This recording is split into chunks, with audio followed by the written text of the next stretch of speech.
अस्सलाम वालेकुम व्यूअर्स। 56 किस्त का आगाज़ हो चुका है। वीडियो की तरफ आगे बढ़ने से पहले काइंडली मेरा चैनल सब्सक्राइब कर दीजिएगा और बेल आइकन पे क्लिक करिएगा ताकि आने वाली वीडियोस आपको मिलती रहें। अगर आपने पिछली एपिसोड नहीं देखी तो डिस्क्रिप्शन में उसका लिंक है, पहले वो देख लें। तो बढ़ते हैं आज के एपिसोड की तरफ। ट्यू वैसुलस की हदायत में जिरगे में आने वाले तुर्क सरदारान पर हमला कर देता है और उन सरदारान को वहां पर ही उनके गले काटकर उनको मौत की तरफ रवाना कर देता है और कहता है, अर्तुरुल, अब इस खेल का आगाज हो चुका है। अब तुम्हें पता चलेगा कि हमसे किस तरह निपटना है। दूसरी तरफ सराय में अर्तुरुल और आलियार सरदारान के इस्तकबाल के लिए खड़े होते हैं। आलियार कहता है, ओराल का मरना अब नागुज़ीर हो चुका है। इतने में एक सरदार आता है और वो उसको खुशामदीद कहते हैं। उसके बाद जावदार कबीले का मंजर शुरू हो जाता है। ओराल अपने खेमे में आता है, चोलपान से कहता है, जल्दी करो, हमें यहाँ से निकलना होगा। अमीर सादतीन ने हमारी जानों का सौदा कर दिया है और अब वो हमें मारना चाहते हैं। जल्दी से जो उठाना है वो खेमे से उठाओ। चोलपान हैरान हो जाती है। दूसरी तरफ कतलोजा सिपाहियों के साथ खेमे में दाखिल होता है। वो बाकी सिपाहियों को बताता है कि ओराल का कत्ल अब हम पर वाजिब हो चुका है, ये आलियार सरदार का हुक्म है, फौरन जाके इसको पकड़ें। एक सिपाही कहता है, मैं जाकर उनको देखता हूँ। कतलोजा मरकजी खेमे में आता है। दूसरी तरफ सिपाही आकर बताते हैं कि उन्होंने कुछ सिपाहियों को यहाँ नहीं देखा। ओराल के खेमे में एक सिपाही दाखिल होता है और वो ओराल को कहता है कि मैं बाहर सिपाहियों को रोकता हूँ, आप यहाँ से भाग जाएं। ओराल खेमे के पीछे से उसका पर्दा फाड़कर वहां से चोलपान और ओराल निकल जाते हैं और वो घोड़े लेकर कबीले से फरार हो जाते हैं। कतलोजा को खबर हो जाती है, उसे कुछ सिपाही आकर बताते हैं और कतलोजा सिपाहियों को लेकर उनके पीछे जाता है। वो कुछ सिपाहियों को कहता है कि आप लोग यहाँ पर फैल जाएं, मैं आलियार साहब को खबर करने के लिए सराय जाऊंगा। दूसरी तरफ रात का मंजर शुरू हो गया है। सराय में तमाम सरदारान पहुंच चुके हैं और अर्तुरुल भी वहां पर आ जाता है। तमाम सरदारान खड़े हो जाते हैं। अर्तुरुल जिरगा शुरू करने वाला होता है कि आर्तुक साहब बताते हैं अभी कुछ सरदारान नहीं पहुंचे। अर्तुरुल कहता है कि हम शुरू करते हैं, तब तक वो पहुंच जाएंगे। अर्तुरुल बात शुरू करता है कि एक सरदार पूछता है कि आप सरदारान के बगैर करेंगे। अर्तुरुल कहता है वो पहुंच जाएंगे, अब हम उनका इंतज़ार नहीं कर सकते। मैं चाहता हूं कि हम अब सलीबियों के खिलाफ मुत्तहद होकर काम शुरू कर लें। अगर हमने इत्तेहाद ना किया तो हम सब मारे जाएंगे। बाज़ंतीनी हमें यहाँ पर नहीं देखना चाहते। इतने में एक सिपाही सोना लेकर आता है। अर्तुरुल कहता है कि ये मेरी तरफ से तमाम सरदारान के लिए तोहफा है। जब हम सब खुशहाल होंगे तो फिर हमें कोई भी तोड़ नहीं सकता। दूसरी तरफ वैसुलुस अपने कमांडर्स को इकट्ठा करके कहता है कि अर्तुरुल का मरना अब नागुज़ीर हो चुका है। सादतीन कोपेक ने भी उसके साथ इत्तेहाद कर लिया है। हम तुर्कों को अलहदा करके जंग का आगाज करेंगे। इतने में वहां हलीना भी आ जाती है। वो पूछती है कि क्या हुआ है। वैसुलुस बताता है कि हम तुर्कों के खिलाफ जंग के लिए जश्न मना रहे हैं।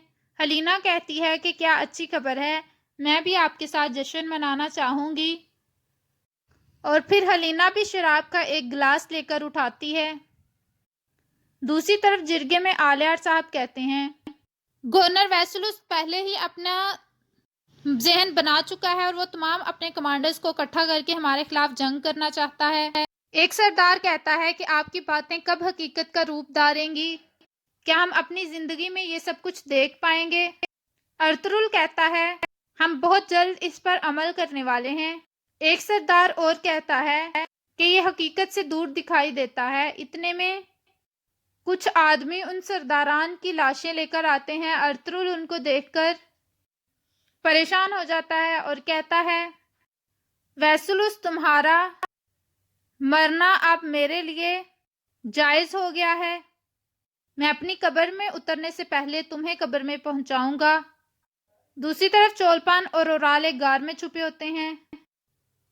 اورال چولپان سے کہتا ہے کیا تم اب مجھے نکما سمجھ رہی ہو؟ میں نے تمہیں اس حالت تک پہنچا دیا کہ ہمیں چھپ کر رہنا پڑ رہا ہے۔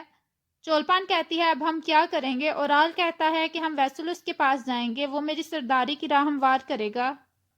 دوسری طرف ارطغرل اپنے سپاہیوں کے ساتھ جنگ کا پلان کر رہا ہوتا ہے اور آلیار کو کہتا ہے کہ ہم ان پر رات کو حملہ کریں گے۔ آلیار کہتا ہے اب ہم برادرانہ قبیلہ ہو گئے ہیں، ہم ایک دوسرے کے ساتھ مریں گے اور جئیں گے۔ روحان بتاتا ہے کہ رات کو قلعے کے برج کے ارد گرد کمانڈرز چکر لگا کر باہر نکلتے ہیں۔ ارطغرل ترگت کو کہتا ہے کہ اس کے تمام کمانڈرز کو ہم نے ختم کر دینا ہے، یہ اس کے لیے ایک بہت دکھ دینے والی بات ہوگی۔ کتلوجہ کہتا ہے کہ میں بھی جانا چاہوں گا۔ ارطغرل کہتا ہے تم جاؤ گے۔ اس کے بعد آلیار اسلحان کے پاس جاتا ہے جو سرائے میں موجود ہوتی ہے۔ آلیار بتاتا ہے کہ اورال قبیلے سے بھاگ گیا ہے۔ اسلحان کہتی ہے کہ وہ مسئلے پیدا کرے گا، اس کو ہم اس طرح نہیں چھوڑ سکتے۔ آلیار کہتا ہے میں نے اس کے پیچھے سپاہی بھیجے ہیں، پریشان مت ہو۔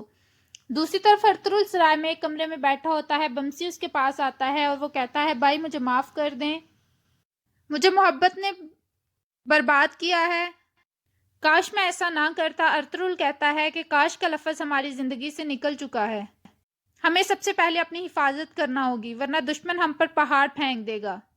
اب جاؤ اور اپنی صحت ٹھیک کرو۔ اس کے بعد حلیمہ آتی ہے۔ ارطغرل حلیمہ کو بتاتا ہے کہ کل ہم آلیار کے قبیلے میں دعوت پر مدعو ہیں اور اس کے لیے تیاری کر لو۔ حلیمہ کہتی ہے جیسے آپ کا حکم۔ اس کے بعد صبح کا منظر شروع ہوتا ہے۔ اورال چولپان کو لے کر بھاگ رہا ہوتا ہے۔ وہ جھاڑیوں میں سے گزر رہے ہوتے ہیں کہ اچانک کچھ سپاہی سامنے آ جاتے ہیں اور وہ کہتے ہیں کہ پکڑو اس کو، ہم قبیلے میں لے کر جائیں گے۔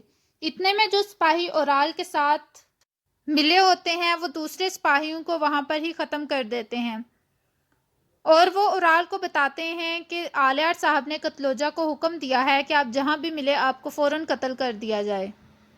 اورال کہتا ہے کہ پہلے اس نے میرے بابا کو قتل کیا اور اب میری بہن کے دماغ میں بھی زہر بھر گیا ہے۔ میں کاراچائسر قلعے جا رہا ہوں اور تم لوگ میری حکم کے منتظر رہنا۔ دوسری طرف جاودار قبیلے میں آلیار اور اسلحان پہنچ چکے ہیں۔ انہوں نے کچھ سرداران کو بلایا ہوتا ہے۔ آلیار کہتا ہے کہ میری غیر موجودگی میں اسلحان سردار ہوں گی اور جن سردار کو اورال نے بلایا تھا آپ سب کو ان پر نظر رکھنی ہے، میں بھی ان سے پوچھ گچھ کروں گا۔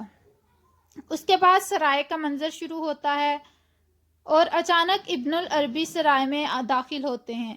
ارطغرل ان کو دیکھ کر بہت خوش ہوتا ہے۔ ارطغرل ان کو کہتا ہے کہ آپ نے کیوں تکلیف کی، میں آپ کی خدمت میں حاضر ہونے والا تھا۔ ابن العربی ارطغرل کو دعائیں دیتے ہیں کہ تم کامیاب رہو۔ دوسری طرف کاراچائسر قلعے کے باہر سامسا مانگنے والے کا روپ دھار کر بیٹھا ہوتا ہے کہ اچانک حلینا آتی ہے وہاں پر۔ حلینا سامسا کو بتاتی ہے ارطغرل صاحب کو بتانا کہ ترک سرداران کو مارنے والا ویسولس تھا۔ دوسری طرف کتلوجہ، ترگت اور سامسا حاجت اران اور دنگرل کی دکان پر جاتے ہیں اور وہ بتاتے ہیں کہ آج رات ہم حملہ کرنے والے ہیں۔ حاجت اران کہتا ہے کہ ہم دشمنوں کو مزہ چکھائیں گے۔ دوسری طرف ویسولس بھی اپنے سپاہیوں کو تیار کرا رہا ہوتا ہے اور یہاں پر اس قسط کا اختتام ہوتا ہے۔ ویڈیو پسند آئے تو لائک کرے گا، کمنٹ کر کے بتائیے گا کیسی لگی ایپیسوڈ۔